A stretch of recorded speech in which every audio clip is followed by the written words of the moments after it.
sumamos a Santiago Oliul. Santi, venimos haciendo la cuenta regresiva, ¿no? De cara a las elecciones. ¿Qué podría pasar con el mercado en caso de los diferentes escenarios que podrían darse? 31 días, seguimos con la cuenta regresiva, prácticamente un mes de cara a las elecciones definitivas. ¿Y qué puede llegar a pasar hoy en este escenario de tercios? Yo creo que nadie puede saberlo. Sí, los mercados están un poco atentos a... recordemos que cuando se impuso el número que tenía Javier Milei, los mercados inicialmente retrocedieron y luego volvieron a tomar una senda alcista. Veremos qué pasa en función de cada uno de los candidatos. A priori, todos los candidatos deberían ser market friendly, pero ¿será así? Bueno, vamos a ver qué piensa en este caso Juan Manuel Carnevale, que está conectado con nosotros. ¿Qué lectura hace el mercado y cómo se posiciona ante los diferentes escenarios políticos? Juan, ¿cómo estás? Buen día. Buenos días, Sofía. Buenos días, Santiago. Hola, Juan. Saludos a toda la audiencia. Bueno, esto es, como decía Santiago, cuando vos vas al médico y querés saber qué tenés, te dicen, te vamos a hacer análisis de sangre, te vamos a hacer estudios de imágenes, te vamos a tomar la temperatura, te vamos a examinar y se llega a un diagnóstico que muchas veces inclusive puede no ser el correcto. Sí. En el mercado de capitales tenemos, si querés, un par de termómetros y un par de herramientas para ver qué es lo que puede llegar a venir. Y básicamente lo que vemos es siempre tratando de interpretar, de leer lo que dicen en el mercado de futuros. Tenemos una base octubre que llegó en su momento a estar en 435 pesos y hoy ya está por debajo de los 398 pesos. Eso de alguna manera lo que nos está mostrando es que hay muchos inversores que dicen es muy probable que se llegue a una segunda vuelta y que Massa no va a tocar este dólar ficticio de 350 pesos de cara a lo que es primera a segunda vuelta que va a ser en la primera quincena de noviembre. Ahora, cuando miramos la base de diciembre, lo que estamos viendo es que la base de diciembre, que también llegó a estar por encima de los 715 pesos, hoy está en niveles de 630, 635 pesos. Cuando vos te pones a pensar que estamos hablando que 31 de diciembre, digamos, faltan, ¿cuánto? 100 días para esa fecha. Estamos hablando de que el dólar tendría que saltar 80-90% para que se cumpla esa predicción de los mercados. Y eso solo podría pasar si entrara algún candidato que de alguna manera quisiera unificar el tipo de cambio y da la impresión que el candidato que puede llegar a hacer esto es Javier Milei. O sea que podemos interpretar que el mercado, digamos, mirando el mercado de futuros estrictamente, y es un análisis muy por arriba, podríamos decir que gana Milei en segunda vuelta, o que el mercado de futuros mira eso. Ahora, cuando vas al mercado de bonos y acciones, ahí hay que separar bonos de acciones. Cuando yo siempre hablo del AL30, que es, digamos, el bono insignia, porque es el emblema, ley argentina, todo. Claro. El bono, el AL30, cuando arrancó agosto, valía $30. En su momento, el jueves antes de las PASO, llegó a valer 33.8. Y después de las PASO, sacando el intradiario que llegó en 1, cerró el martes en 27.6. O sea, al mercado ver a Milei como presidente aparentemente no le gustó, no porque Javier Milei tenga malas ideas o porque Javier Milei no tenga, digamos, las herramientas para llegar a sus objetivos, sino que lo que están viendo de alguna manera es, o se duda, si Javier Milei puede llegar a tener la estructura necesaria, sobre todo para lo que es contener a lo que es la gente, la clase baja y la clase media, que es la clase que más va a tener que aguantar el ajuste que viene, porque antes de bajar impuestos, primero hay que bajar el gasto. Y bajar el gasto, lo primero que van a bajar son los subsidios, y eso lo va a pagar la clase media. Y me pregunto, Juan, si cómo toma el mercado a un candidato que plantea una cosa firme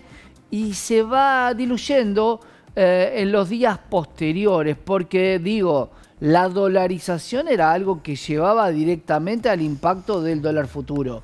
Sin embargo, cuando se empezó a disolver la idea de una dolarización prácticamente en el primer mandato de Javier Milei, empieza un poco a volver para atrás. Pero ¿cómo toma el mercado ese ida y vuelta de un candidato?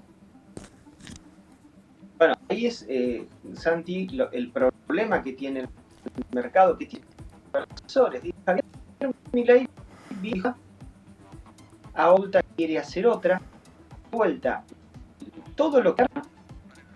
Vamos a ver si podemos mejorar la comunicación con Juan Carnevale. Es cierto, ese es el otro dato, ¿no? Reciente, lo que marca el dólar futuro respecto a lo que podría llegar a pasar después, el día después, concretamente, de las elecciones del mes de octubre. Y ese panorama, a ver si podría cambiar, ¿no? En el caso de que el ministro Sergio Massa entre a un balotaje. Lo mismo con el dólar oficial, ¿no? Yo creo que hoy, a 31 días de las elecciones, como dijimos, y si ese día lunes ya sabemos quién es el presidente, tendremos una situación más tranquila, por lo menos de certidumbre de quién va a asumir el 10 de diciembre. Es verdad. Alguien gana en primera vuelta. Por otro lado... Es interesante lo que estás diciendo, sí, porque nos estamos anticipando, incluso digo, lo hacen todos los analistas políticos, a un escenario de segunda vuelta. Y la verdad es que después de lo que pasó en las PASO con estos porcentajes tan sorprendentes, no deberíamos dar por sentado que no habría un ganador en primera vuelta y ya sabemos quién encabeza los números. Y todos dan dentro del balotaje a Javier Milei. ¿Qué pasaría si el bipartidismo sigue triunfando en la Argentina? O peor aún, si uno de los partidos hegemónicos de la Argentina queda fuera de la pelea del balotaje. Son escenarios que se van a dar, Juan, muy diversos y muy cambiantes para lo que nosotros amamos en el mercado, que se llama volatilidad. Es así. Bueno, agregando la palabra volatilidad a todo lo que viene y sobre todo analizando lo que pasó ayer en el Congreso, fíjate que se decía que el Congreso estuvo parado durante mucho tiempo porque de alguna manera los dos principales bloques no daban quórum para empujar las normas. Y ayer se dice que, digamos, la gente de, digamos, los diputados que responden a Martín Lustó fueron los que terminaron dando el quórum. Y ahí lo que estás viendo es lo que puede llegar a venir en el corto plazo. ¿Qué pasaría si, por ejemplo, Juntos por el Cambio queda tercero? Y la realidad es, ¿por qué te digo esto? Porque vos decís, che, ¿quién es Juntos por el Cambio? Radicales pro coalición cívica. Ok, contame, ¿cuántos diputados tienen cada uno? Y la pregunta es, ¿cuántos gobernadores tiene cada uno? Y vos ves que en el caso de los radicales, tienen cada vez más gobernaciones, más poder, y son los grandes ganadores de la elección del año 2023. Tal vez no tengan al presidente, pero vamos de vuelta. Arrancamos el año y había solamente 4 provincias que no eran gobernadas por el peronismo, y hoy ya hay 12 provincias que no son peronistas, y probablemente sean más las provincias que no sean peronistas. Y la pregunta es, si la mayoría son radicales, ¿cuál es la chance que en los próximos 2, 3, 4 años aparezca un gobernador radical que digan, esta es la persona para el 2027? Es muy probable que eso pase. Y la pregunta es, ¿se puede romper Juntos por el Cambio? Y daría la impresión que con lo que piensan cada uno, y vamos de vuelta, somos socios, claro. Yo trabajo, vos no, flaco, no quiero ser socio tuyo. O sea, si ser socio es que yo trabajo y vos no me gusta. Y vamos de vuelta, esto está pasando y seguramente vamos a ver cómo se mueve el peronismo si pierde, cómo digiere esto, ya sea en primera o en segunda vuelta, cómo digiere el peronismo, a quién le echa la culpa. Siempre va a haber que buscar un culpable y van a tener que buscar de alguna manera acercarse al poder, que es lo que hizo el peronismo toda la vida. Cuando hablamos de química, a veces hablamos de radicales libres, y me parece que eso también puede pasar. ¿Por qué? Porque el radicalismo se está imponiendo en la estructura que tiene en las provincias y podría, en el caso de fallar, y esto también le pasa a Unión por la Patria, me parece que al no tener los líderes que encabezan esos movimientos, puede tender a desaparecer. No sé si vos coincidís con eso, Juan. Y por otro lado, que la figura hoy de los movimientos como el kirchnerismo o el macrismo prácticamente están desalojados de esta discusión. Sí, sí, sí. Y una de las cosas que, vamos de vuelta, volviendo al mercado, ¿qué es lo que ven? Es falta, no de liderazgo, falta de poder, ¿sí? Cuando en el 2001 explotó Argentina, con la mano en el corazón, cuando dijeron Dualde, la gente, bien regular o mal, sabían que ahí había una autoridad y logró encarrilar lo que encarriló. La pregunta es, si hoy hay un problema, ¿quién sería eventualmente la persona o las personas o el grupo de personas que podría encarrilar el país teniendo en cuenta que hay o que podríamos tener muchos problemas sociales? Vamos de vuelta. La gente de clase baja le está pasando mal, la gente de clase media le está pasando mal, pero la va a pasar mucho peor. Y la pregunta es, ¿quién tiene el poder realmente en Argentina? Y cuando vos ves que las acciones no suben, que los bonos no suben, es porque no está la respuesta a esta pregunta. ¿Quién tiene el poder en Argentina? No está la respuesta. Y yo iría más allá de eso y diría, pará. El poder siempre estuvo afuera. Entonces, lo que estamos viendo es que la gente que eventualmente puede tomar el control del gobierno en Argentina no tiene la bendición de inversores, fondos, gobiernos del exterior. Y la pregunta es, ¿puede gobernar un partido sin una alianza con partidos internos? O sea, sin tener una mayoría generada acá y también sin tener el apoyo de inversores del exterior. Y me da la impresión que hasta que no se conteste esa pregunta, ¿cómo hacemos para que acá haya una nueva mayoría, sea con los diputados o senadores, que sea siempre pensando en el bien del país y no haya consenso y apoyo del exterior? Es muy complicado que Argentina arranque. Vos pensás que el 10 de diciembre le dicen al que sea, señor, lo felicito, acá tiene la banda presidencial, y le van a tocar la espalda y le van a decir, flaco, date vuelta que te están esperando acá al lado unos pibes que se llaman del Fondo Monetario, que dicen que el acuerdo se te vence el 30 de diciembre. Bueno, y después, ese es el tema. También, Juan, tengamos en cuenta que muchas veces se cree que quien no tiene nada que perder, no tiene linaje político y no hay un partido político atrás que lo sustente en la historia, tiene posibilidades de hacer cosas que el resto de los partidos políticos no lo pueden hacer. Por ejemplo, algo así como rearmar nuevamente la coparticipación federal. No le debe nada a nadie, no hay ningún gobernador que dependa de su alianza.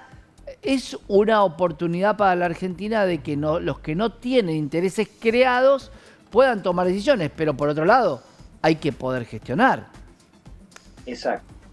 Vamos de vuelta. Acá el problema, desde mi punto de vista, son los tiempos. Vos podés ser el más inteligente, podés tener la mejor buena voluntad, y yo no niego ninguna de las dos de los dos atributos. Claro. Ahora la pregunta es, si vos tenés que mandar una norma al Congreso y en el Congreso se te van de vacaciones y te vuelven a fines de abril, ¿puede el país esperar a junio a que la gente tenga ganas, digamos, a que el Congreso tenga ganas de trabajar? Esa es mi pregunta.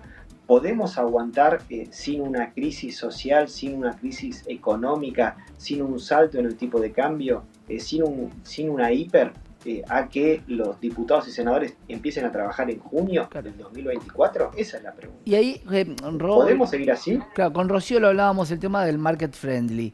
¿Eso implica que ninguno va a defaultear deuda o reestructurar deuda? No. Y sin embargo lo llamamos market friendly, porque ¿cuál es la posibilidad de que la L30, el próximo gobierno, no lo reestructure o defaultee?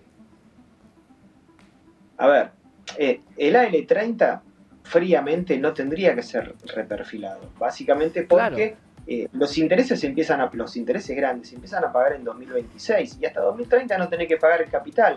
O sea, no tiene sentido estirar el AL30. Ahora, el tema está, ¿qué pasa con la inflación? ¿Qué pasa con la pelota de las LELIQ?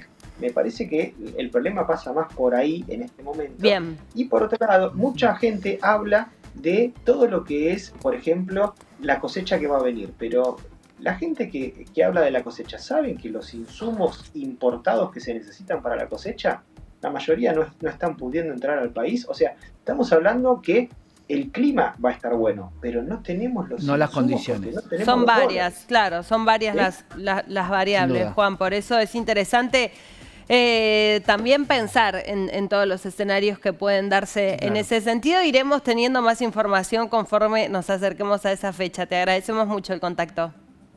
Les mando un saludo a todos. Gracias, Juan. Para vos también, Juan.